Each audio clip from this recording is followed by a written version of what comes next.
Once upon a time there was a glue called Scotch or fish glue that was used for musical instruments and veneering. It was distinctive by its fishy smell. It was used for centuries. Then came along all sorts of modern glues, and one in particular I've been using for the past 30 years or so, called Cascamite. In recent years it changed its name to Extramite and then Polymite. And today, when I ran out of glue for an innovative chair I'm building, lo and behold, there was a new tub of Cascamite in the shop. So it seems to have gone full circle. Let's hope it's the same glue behind the brand name. Now, one of the characteristics of this brand line of glues is the gap-filling qualities, and I was horrified to find a distinctive white glue line showing on the open-grained English oak I'm using for the chair when I mixed up the Polymite.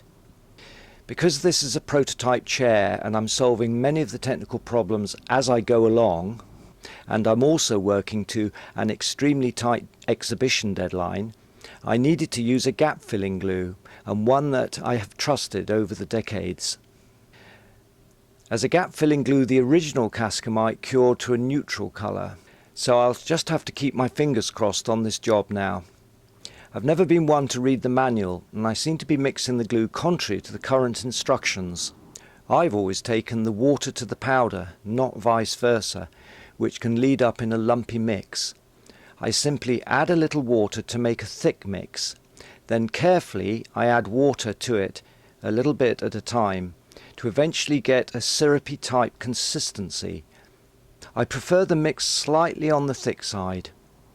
However, the first principle of gluing is preparation, and you do a dry run with clamps set up.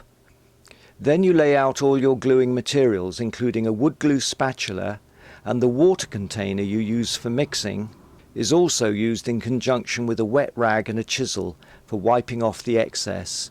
If you leave the excess Cascamite to dry, it's a nightmare to remove afterwards. There's no harm in raising the grain with water, as it can be sanded down again after gluing. Now, one tip you'll never see in the books or videos unless they're mine is a time reminder of when you finish gluing. You simply write the time on a bit of masking tape on your work, and then ideally leave the Cascamite overnight, but at least 8 hours in a warm workshop. It's a great glue, and I'm glad it's back in the shops with its original name.